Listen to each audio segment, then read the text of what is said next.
Hello, everyone. I am Sagar Chandni, and you're listening to Virtual Global Leadership Podcast. Today, we have Lena. Lena is a seasoned professional with over 15 years of experience in the corporate arena. Throughout her career, she has been involved in consulting, training, and designing systems for global clients.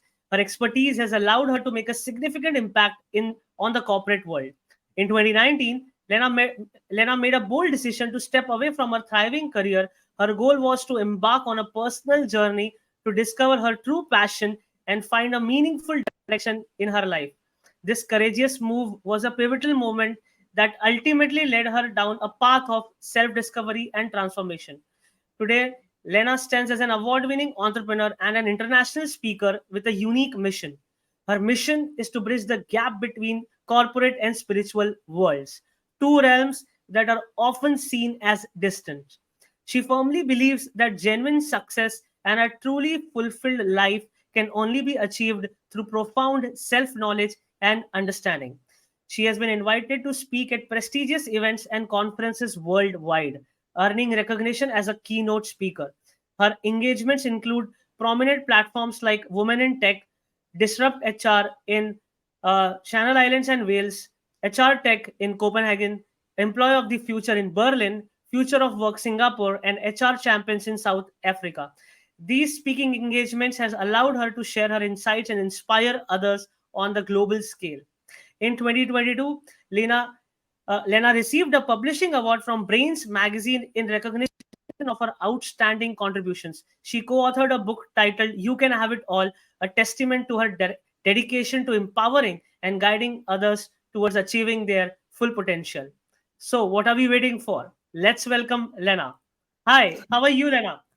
Hi, Saga. Oh my gosh, this introduction. I think I should just copy whatever you just said and put it on my profile. You just really glamorized it. So thank you.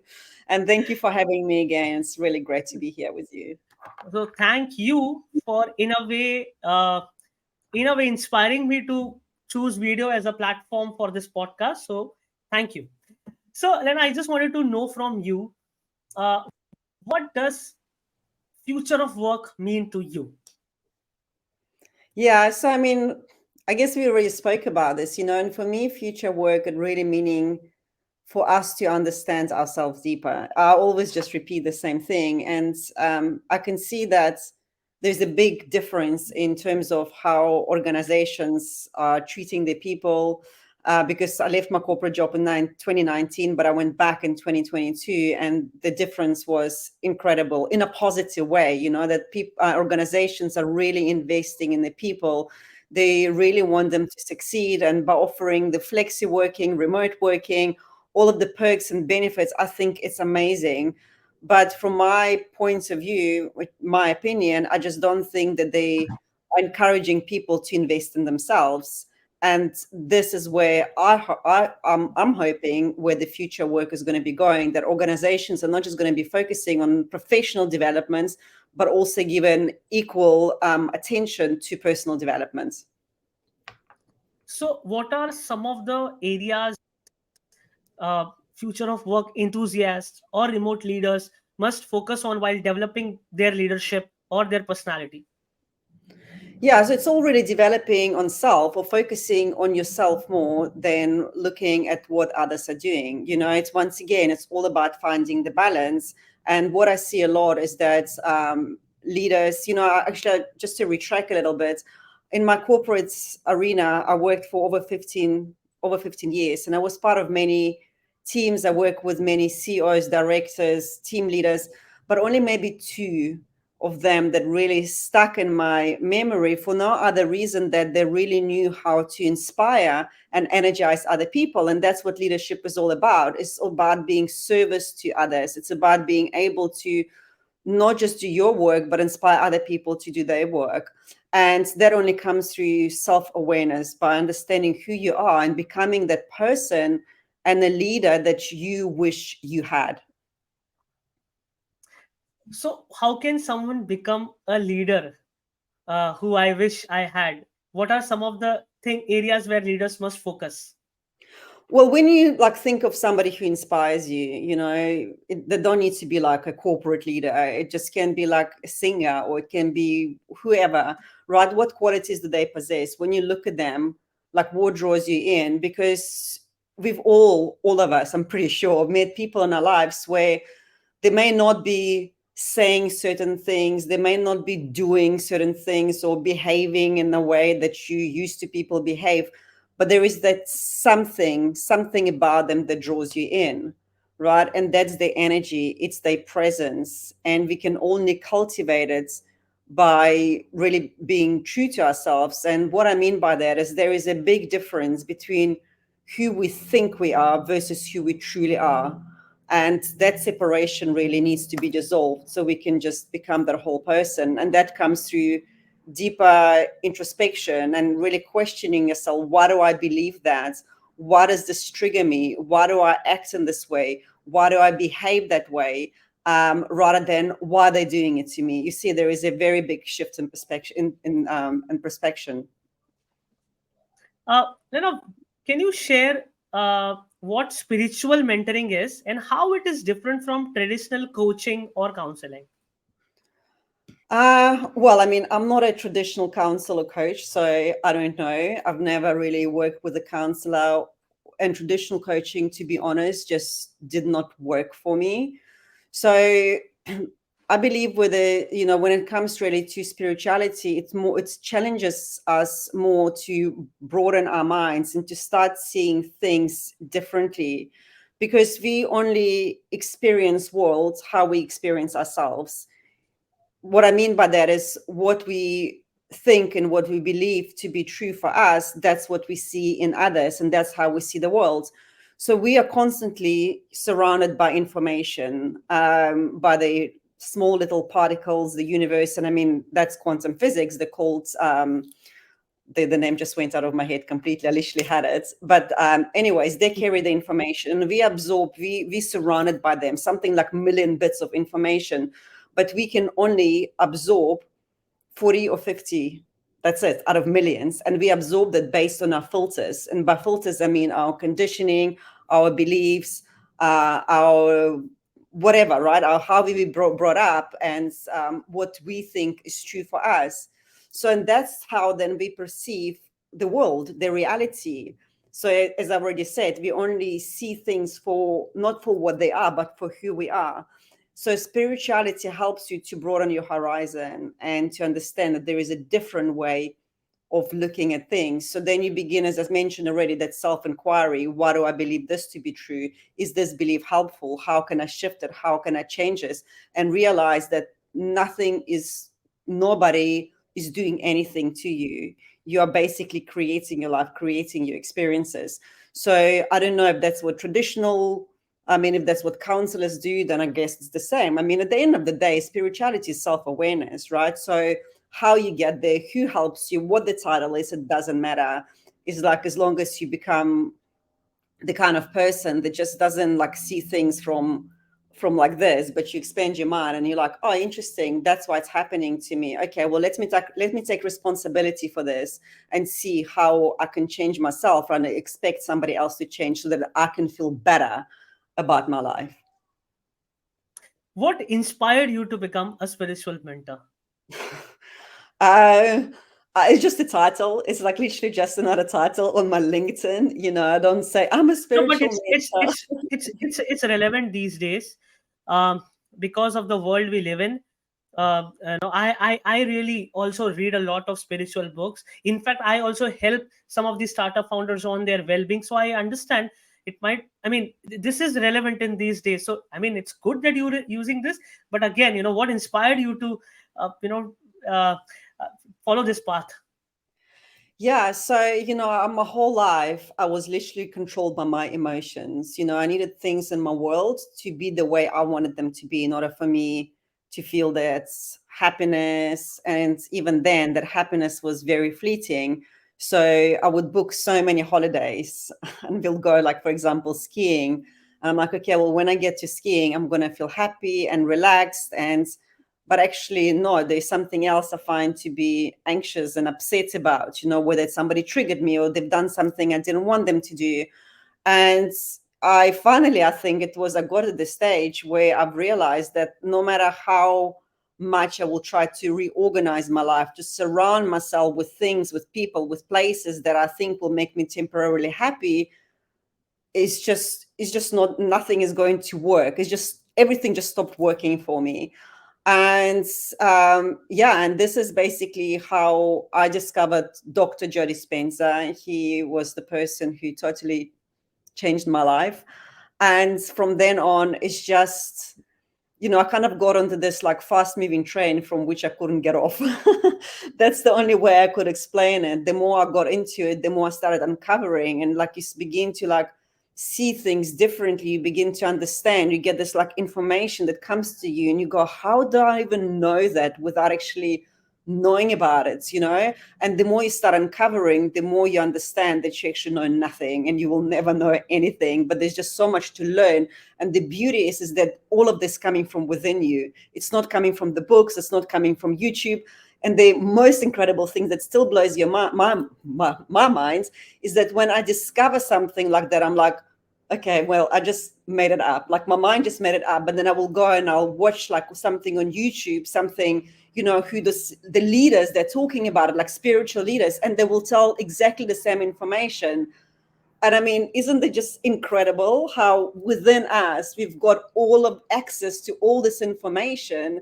And then slowly it kind of, you begin to uncover all of that, and you like begin to understand that we are not limited to this little brain. There is just something greater that's working through us. And then why would you even want to get off the train, right? No matter how rough the ride gets sometimes, but you know that once you're over that big bump, then there is something more beautiful you will discover.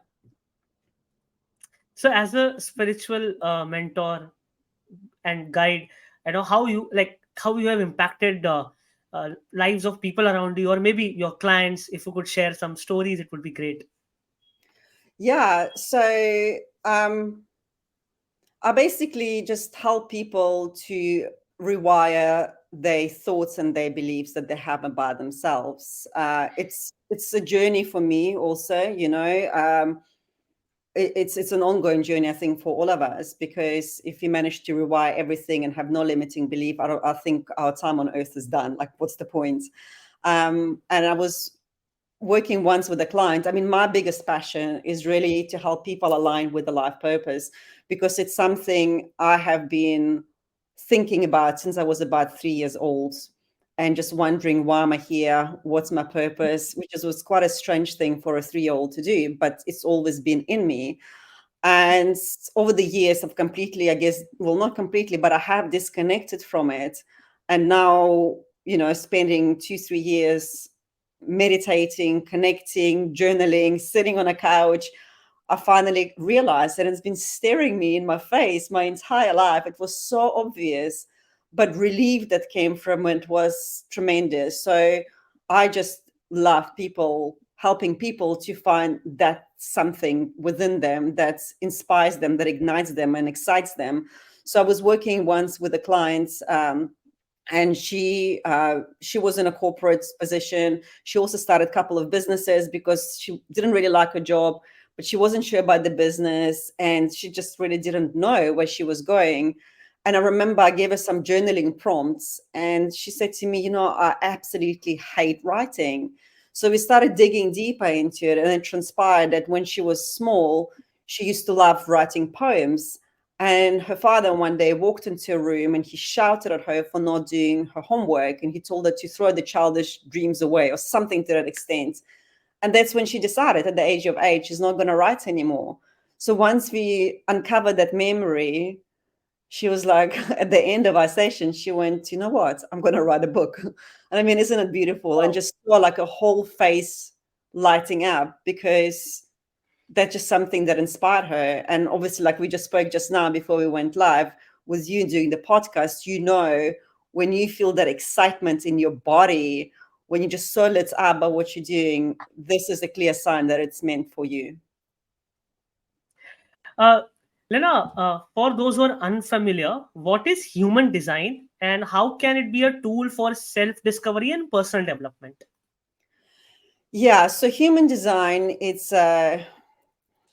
It's a, I guess, a found. It's a platform. It's like a spirit. It's like a self-awareness on steroids, I would call it, and it's based on quantum physics, genetics, and also more esoteric sciences like Kabbalah and astrology. And for those people who are not familiar with human design, I think many people are familiar with platforms like Myers-Briggs Strength, Disc Strength Finder. So human design builds on that, but introduces into the equation one key element, which is our energy. And our energy, I always say, is the highest currency, because we know that without energy there is no life. And seeing that we are 99.999% energy, it kind of pretty straightforward why it's so important, because we are so unique, not just on a physical, chemical, biological level, but also energetically too. So human design helps us to understand how genetically we are wired to optimize our energy. In addition to that, human design also helps us understand how we are wired to make correct decision, because life is all about making decisions, right? You make crap decision, you know what the outcome is like. You beat yourself up, your energy goes down. You made a great decision, you feel great about yourself. And the problem I see is that a lot of us are only using our analytical, logical minds when it comes to make decisions. But analytical minds, they can only stretch us that far, because we only use our brains like 5%. Everything else is, we do on autopilot. So how can you live your life being 5% of your potential? The rest of the powerful decision making comes from our subconscious mind, which is where our intuition comes into play. And there was a research actually done on a subconscious minds. Why it's so powerful? It's because it processes data 27,000 times faster than a conscious mind is. And intuition bypasses the analytical mind and goes straight into your subconscious. So it fetches the data instantly. So human design then shows us how we experience intuition, because intuition is the language of the body. And it's we experience it differently. So typically when we think about intuition, you think about trust your gut or follow your heart, but it's different for everyone, and it's known as a inner authority. So our inner authority then helps us to understand how we are wired to listen to the intuition and then make powerful decisions that are correct for us. I mean, there is so much more to it, but this just like in summary. Thank you for sharing that. How did you first discovered human design and how it has influenced your own journey? So a few years ago, when I quit my job, I started a franchise, and I knew there was something else I wanted to do. So I came across this network company that is absolutely incredible, and I started doing network marketing. But from very beginning, even though I believed in product and I loved the people I worked with, I knew that something just did not align with me. But it was still early stages of my journey. So I worked absolutely crazy hours. I had no weekends, nothing. And eventually I had a burnout. I didn't know it was a burnout then. All I knew, something was very weird because I'm a very active person. I mean, I used to run ultra marathons. I'm at the gym all the time, and I could not even like open my laptop. That's how bad it was. And I remember like just looking at the keyboard, and I was like, I don't know what to do with it. And I ignored it. So, I mean, I pushed through it, and then I got a little bit better. And then the second time it happened again. And I was like, something isn't right. Sometimes the universe literally has to bring us down to our knees for us to pay attention.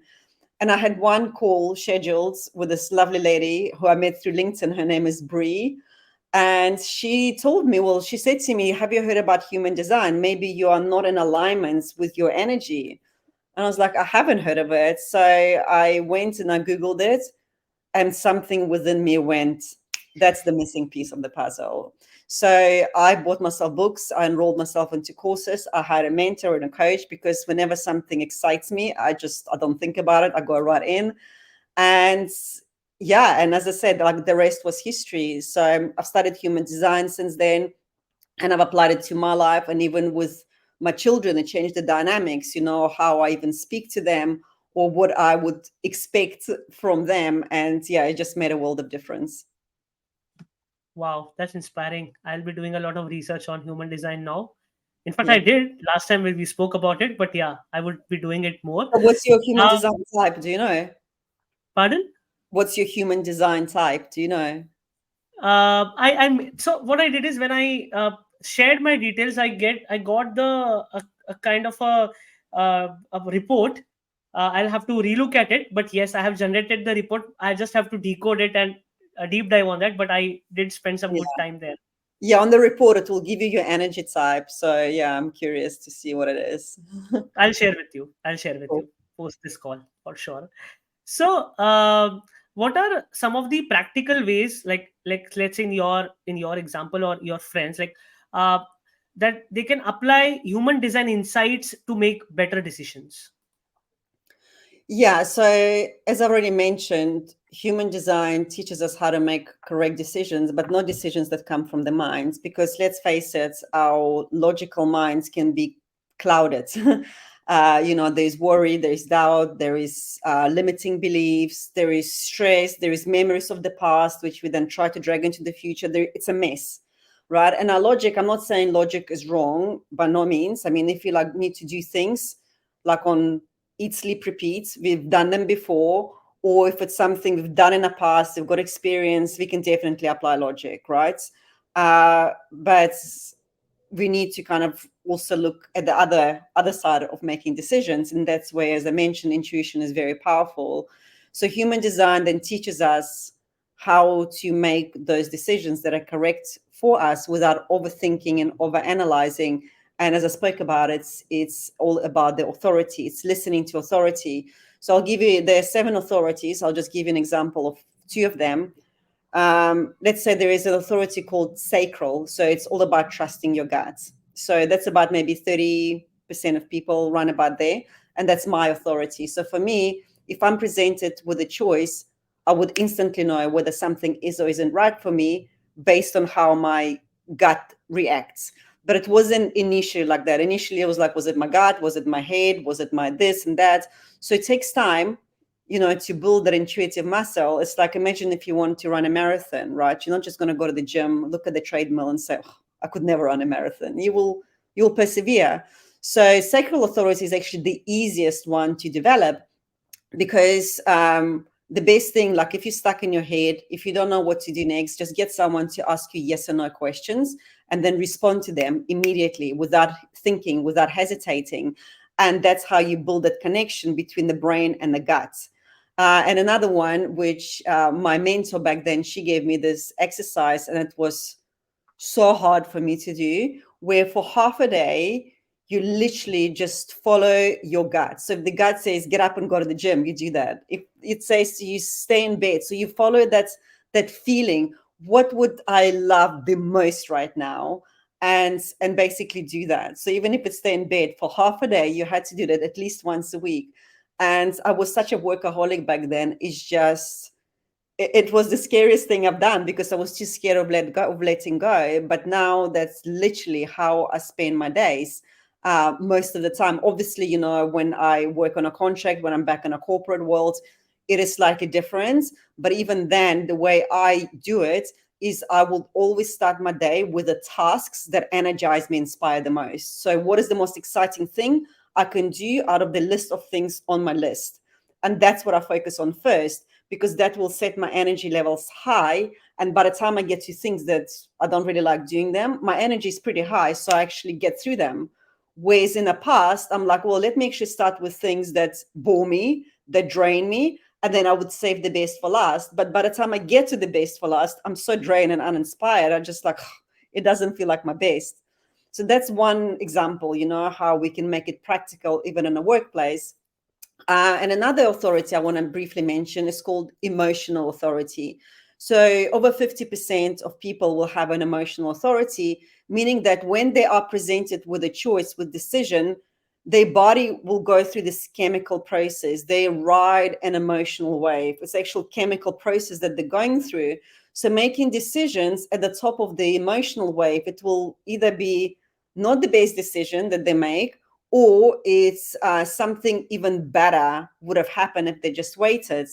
So when people with emotional authority, they really need to be encouraged to not to rush into making decisions. The best thing they can do is to say, let me get back to you, let me sleep. So when you then understand, whether you are wired to make spontaneous decisions, whether it's better for you to wait, to pause, assess, and then keep on checking, how does it feel for you? It saves us a lot of time, not to mention energy from making the wrong choices. Wow. Thank you for sharing that. Now, shifting gears a bit and trying to understand, like in organizations, how can remote leaders, or for that matter, leaders, foster a culture and innovation and adaptability? Yeah, so actually, if you think, what is innovation, right? Innovation comes from creativity, and creativity is connected to intuition again, because intuition helps us to connect seemingly unrelated parts together, and it sets the stage for creativity. So intuition, creativity, innovation, all of them are related. So currently, as I've already mentioned, most of us, if not all of us, rely on a very logical, analytical way of thinking. So I really believe to foster that culture of innovation, creativity, there also needs organizations need to look at how do we develop intuition of our people. And another good reason as to why intuition could be so powerful is because so many people are afraid of making mistakes, right? I mean, they could innovate like the most incredible design concept, but they're so scared to fail. They're so scared for things not to be perfect. So when you then start really the process of self-awareness, self-introspection, self-discovery, you're kind of a lot less afraid to make mistakes. And also human design actually helps you to overcome that, because I've already spoken about the energy type and I spoke about authority. But in addition to that, another really powerful concept of human design is our profile. And our profile helps us to understand how, once again, we are genetically wired to learn, to innovate, and to create. And once again, it looks different for each person. Thank you, Lena, for sharing that. So, what are some of the skills or areas or attributes one must focus, uh, keeping in perspective of the future of work and the way we are moving forward? Well, I think there needs to be also more focus on self.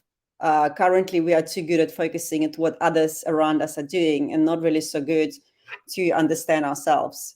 So for me, it's always just try to really understand yourself better before you try to understand anyone else better. People often say to me, I don't have time for this. Well, I would argue that that should become a priority, because we can't give from an empty cup. So when we're running around trying to help others, trying to lead them, inspire to whatever it is that we're trying to do to others, but we haven't yet managed to do it ourselves, it's not going to come from overflow. It's going to come from an empty vessel, and that's just going to drain us. So I do strongly believe that we need to start topping up our own cups first before doing it for others. Okay.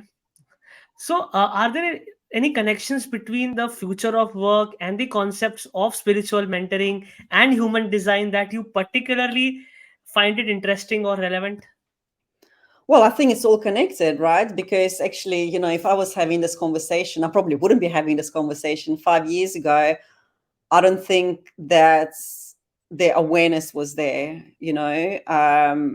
Obviously, there was a lot of, there was talk about spirituality and spiritual leaders, but organizations and people who worked in an organization, I was one of them, were not quite interested in that. But over the last few years, especially since lockdown, I think been a big shift in our consciousness and our awareness. So people began to realize, first, there's something more to life than what I currently have. They started asking themselves different questions like, who am I? Where am I going? Is this even right for me? So it's all kind of inclusive. I believe that future works of work um, includes that deeper kind of sense of purpose, of finding direction, and of really giving us the self-confidence to explore ourselves further. Okay. Have you observed any specific patterns or trends in how individuals are incorporating spirituality and self awareness into their professional lives? It's so different for every person, right? For some, spirituality, self awareness comes when they sit on a couch. For me, for example, I can literally spend hours sometimes on that. And that's how I connect to my intuition. This is when I try to find the next step or just receive information I wasn't aware of before. For some people, friend of mine, when she wants to find clarity and peace, she folds laundry. That's her thing. For other people, it can be going on a Okay. walk. For some people, can be doing yoga or going running. Whatever it is, we come to it very differently. I don't believe there is like one thing fits, one kind of approach fits all. I know what works for me. Like journaling has always been a bit of a chore for me, even though I know I have massive breakthroughs. But you kind of like have to come to it by yourself. And initially it might be good like to listen to certain YouTube videos, because you will connect with the spiritual leaders, see which one connects with you, see which practice you want to adopt, and then just do whatever works for you. I always recommend just even pausing few minutes every single day, because we can't come to this place of deeper self-awareness when we run from one thing to next, or we're busy our lives to such an extent that we have no time for ourselves. And people often say to me like, but I've got children and I've got work and I've got this. But at the end of the day, when you give energy to yourself, you can radiate more energy to other people. You can't give energy to others if you don't have it for yourself. So, but yeah, I mean, we all find our different paths and different things that work for us. Then, how can also individuals strike a balance between personal and professional growth, especially in the context of these topics? Well, we need to realize that we're just one human being. There's no separation between personal and professional. It's just you, right? And the more you invest in you, the more you can give. Again, it's all about giving and receiving. You've got to receive that satisfaction, the whatever, the enjoyment from the things you do. And because you receive it, then you've got more energy and joy and all of these positive feelings. And then you can go and give it to others. It's like a constant loop. So, Yes. firstly, I always, I'm probably maybe not yet the right person to say that, but I believe by practicing self compassion. And it's a big thing for me to say, because I think a lot of us, especially in the corporate world, the high achievers, right, that we like succeed, we're going to use our willpower, we're going to overcome any obstacles and challenges, we're going to better ourselves. And the way that we then talk to ourselves, that self talk, is we will never allow anyone else to talk to us that way, and we'll never talk to anyone else that way.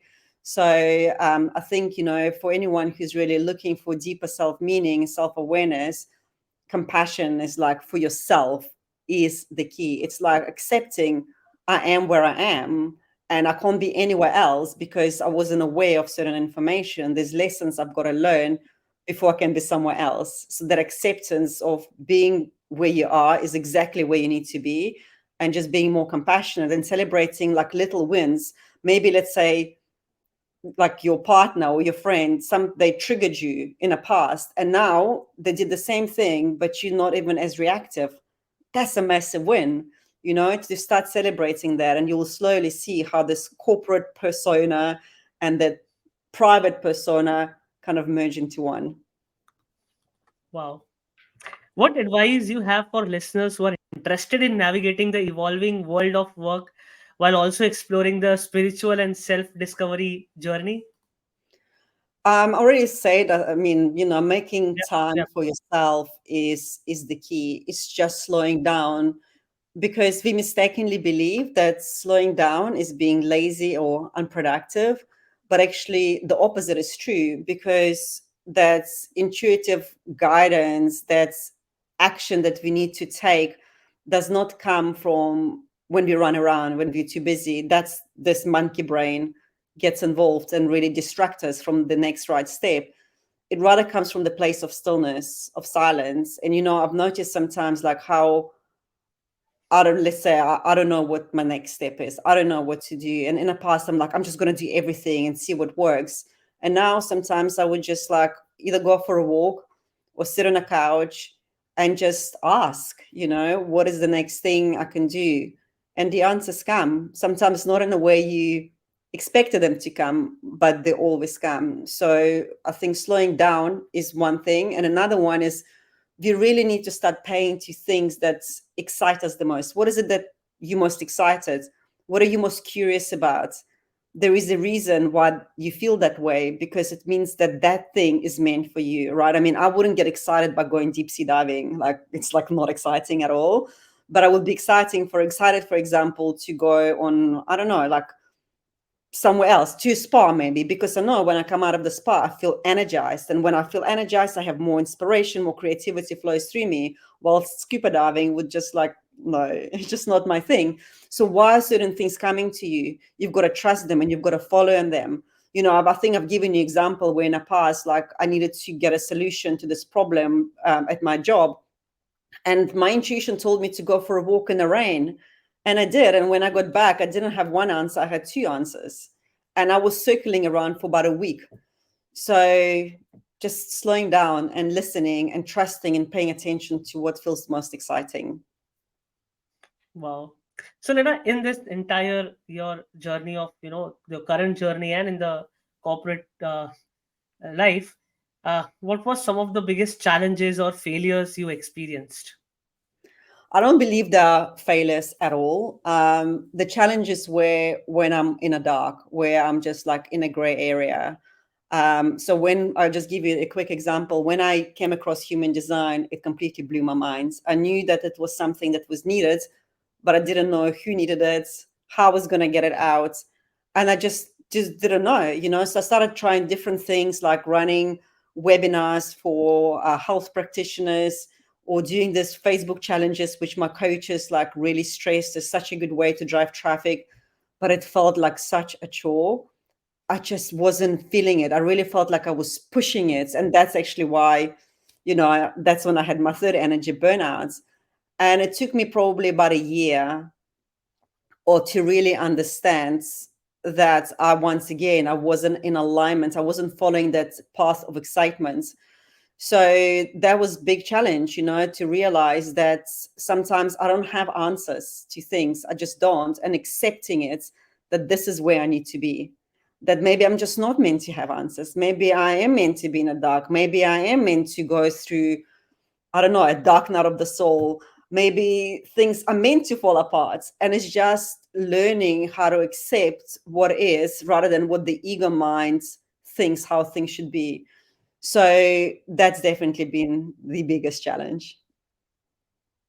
And then how are you, how do you stay motivated and continue to innovate in your domain? Permanently investing in myself. I mean, my energy is my priority, So every day I would start my day with meditation, with self reflection, maybe with some breathing. During the day, if I feel like edgy, if I feel like I'm pushing and I'm making this effort and I feel this like tension, I would take myself away from whatever it is that I'm doing. And I just constantly observing, how does this feel? Does this really feel exciting, or it's just not really feeling right for me? So it's just becoming more present to my emotions with my body. And when there is a constant chatter in my head, I would go, right, okay, what is going on?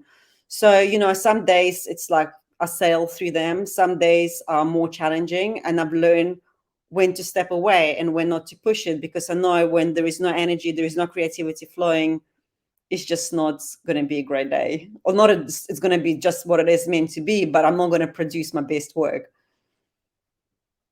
So Lena, you like traveling? I do. Are you inviting me to India? Of course. Yeah. That was my next question. So when are you coming to India? I don't know. Whenever I find some time, I would love to go to India. I think we spoke about it. I would absolutely love to like go and stay in like ashram and just meditate. Yeah. So actually, I also wanted to understand how traveling has shaped up your personal goals, or the way you are moving ahead in your life and career. Yeah. Well, I don't know. I mean, it depends really what you mean by traveling. If it's holidays, I don't know. For me, holidays, I think when I look at it back at it now, it was always an escapism. It was just escape my life, my reality, just to have something different, whatever. I haven't traveled that much in 3.5 years because I've been focused on building my business. And what I found actually, it doesn't really matter where I am, because I can't escape me. I've got to sort myself out. When I'm sorted, I can be in my house in my garden. I'll be just as happy as I'm somewhere else. I do miss skiing, though, I must say, and I will go one day soon. But I traveled a lot as a child.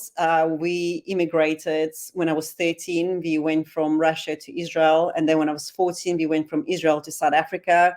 And then when I was 24, 25, can't remember, I came to UK. So I moved. Those big moves, obviously, they had big impacts on my life, and especially in my childhood, because, going into countries where you don't speak the language and where people don't understand you, well, it makes you, I guess, in a positive way, it makes you more resilient, but also it impacts you in many other ways that create those limiting unconscious beliefs, which I am busy unraveling for the last few years.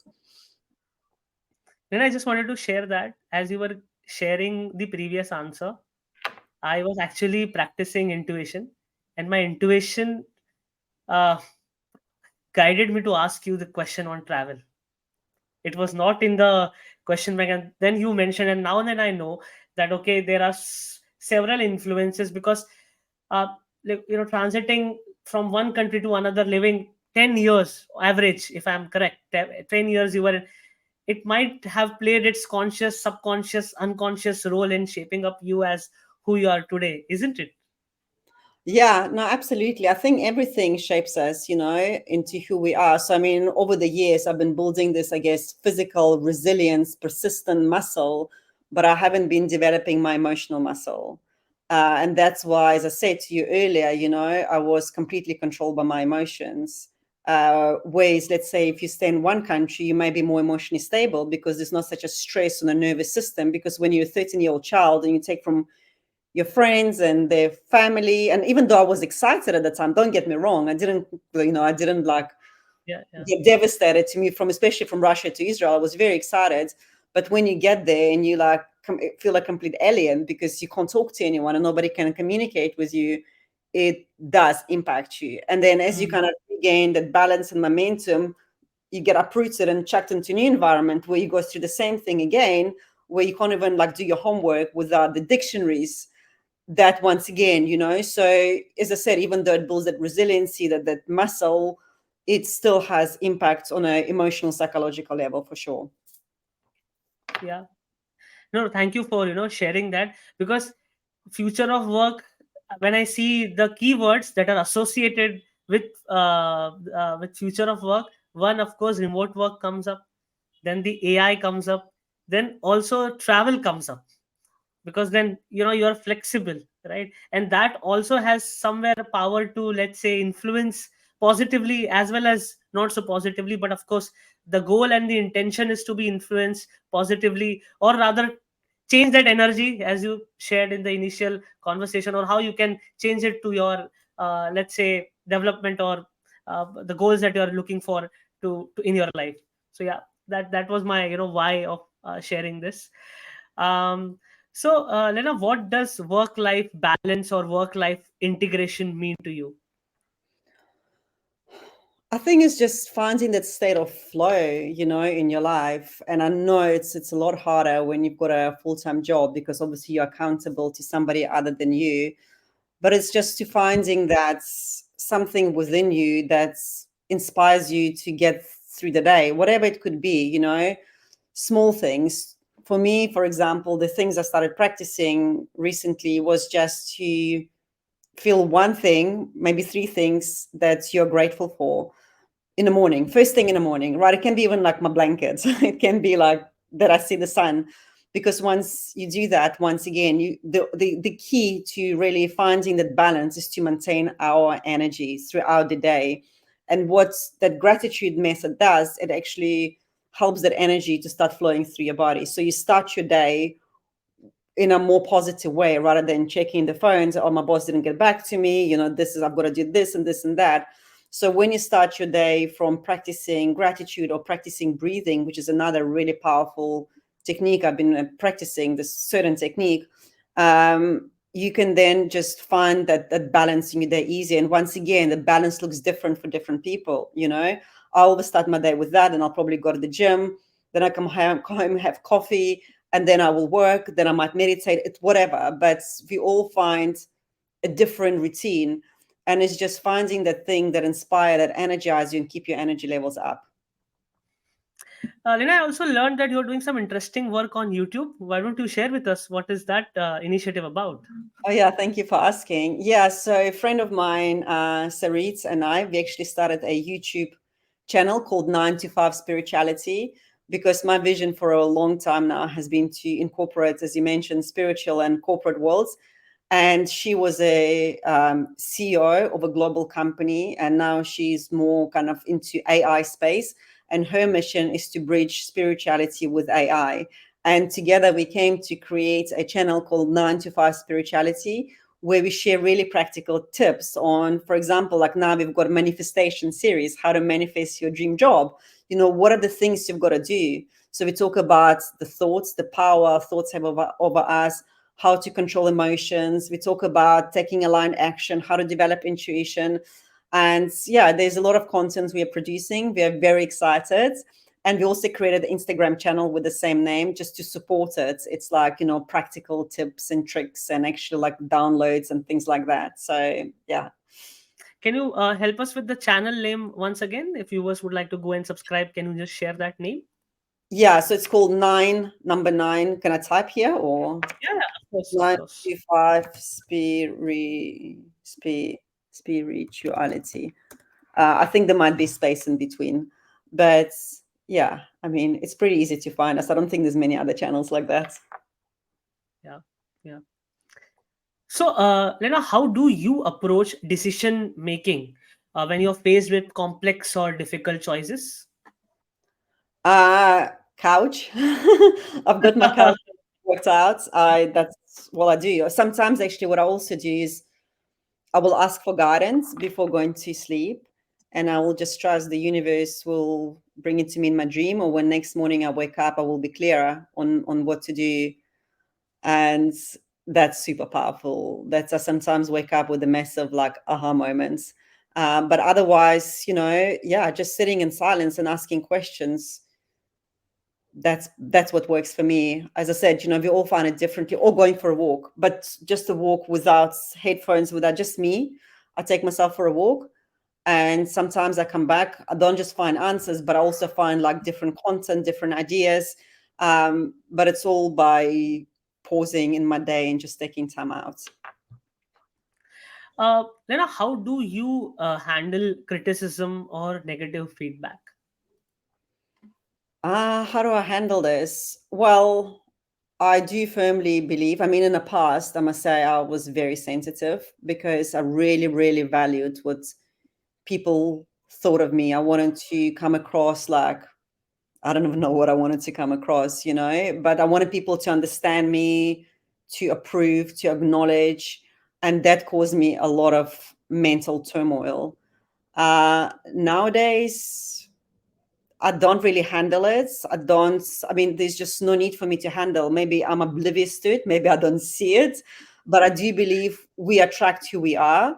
So maybe because I'm just not, maybe because it doesn't bother me, it's not even in my awareness. Like if somebody's going to criticize me, they disagree, but I just don't think about it. It hasn't happened. So, I mean, that's the best answer I can give you, but I do believe that other people's opinion literally have nothing to do with who I am. They can have any opinion of me they want, because remember, we only absorb 30 bits of information out of millions. So what are the chances that their information that they absorb is the same as mine? Like none. So of course they can have different opinions. Of course they can express themselves. But once again, I just don't believe it's got anything to do with who I am. Thank you, Lena. And what are some of the podcast, books, content that you keep, referring or you are excited about? If you would share with the viewers. Yeah, so I am actually currently in a study group. I'm studying Course in Miracles. That made a huge impact on my life. And you can even, like, anybody can go and look for YouTube for Course in Miracles. Another spiritual mentor I follow is Aaron Apke. He talks about Course in Miracles and Law of One, which is really interesting. There's so many, there are just so many. But I would say, like, Aaron Apke is one of them. Brian Scott is great. I mean, Dr. Joe Dispenza, I don't listen that much, but I've done a lot of his events. I've listened to his podcast. So if anybody's really starting on this journey, I would strongly recommend Dr. Joe Dispenza, Craig Braden, Bruce Lipton. And Bruce Lipton, he's a scientist. Like, he used to be a traditional scientist, a microbiologist, or I don't know, a physicist. I can't remember. So he's got a really lot of interesting concepts, and he merges the spiritual and scientific worlds together. Okay. And what are some of the qualities one must, or qualities or skills one must develop if they are following the path that you are, in a way, spiritual mentoring, or going out and advocating and sharing, how to live a better life. So if someone is on that path, what would be your advice? Well, my advice would firstly definitely keep an open mind, and to, I think open mind is everything. Another advice is, I don't believe we are here to really need to teach and tell anyone else about what is it that we are doing, because that was my challenge. It's like, well, how do I introduce it to my family, or how do I make them to see this? But what I realized, it's actually none of my business, like, what they're doing. I've just got to do me. And then if people resonate with it, if they want to know more, then they ask me. If they don't ask me, I can share sometimes. But if there's no interest, then I won't even share. We've got our own lives and our own paths to follow. And other people, even if it's like our closest friends, our spouses, our partners, they've got their own. And sometimes those paths just don't align. So who am I to tell them my path is better than theirs? Like, no. Yeah, yeah. Thank you, Lena, for giving your valuable time and sharing wonderful insights on the future of work, spiritual mentoring, and life in general, and sharing your story, and giving good references and examples for viewers to go back and gain some inspiration from. Before we end this conversation, do you have any closing comments or anything would like to share? Yeah, I mean, I'm going to hammer it again for the third time. It's so important, guys, to really be able to pause in our lives, to reflect on where we are and also how far we've come from. So, like, even if you've got just a couple of minutes a day where you can just sit and be with yourself, maybe with a cup of coffee, with a cup of tea quietly, and just self-reflect. And whenever, like, any challenging situation come up, whenever you don't know what's next, that's the best time to actually just ask universe. You already know that when you run around in circles, when you're trying to overthink, overanalyze, the outcome. It's predictable, it's known. You're going to create predictable situation over and over. So I just invite you to maybe play with it, to experience something new, and to create something new from the unknown rather than from the known logical minds. Yeah, thank you for sharing that. I think most of us are having this privilege to spend time to reflect on that. There are so many people on this planet that they're so busy in their, let's say, in battling their life. They have some other concerns, but most of the folks are having this privilege. So yeah, thank you for reminding it once again, that they can leverage it, because people aren't even leveraging this. I mean, this particular time they have like 10-15 minutes or whatever. But then thank you for that. So yeah, Lena, I would love to have you once again. Maybe we can Anytime. dive deep on each of the topics, and we'll go deep, and share and create value for our listeners globally. So yeah, looking forward to having you once again. Yeah. Thanks, guys, Okay. for Bye having me. bye. Yeah. Bye.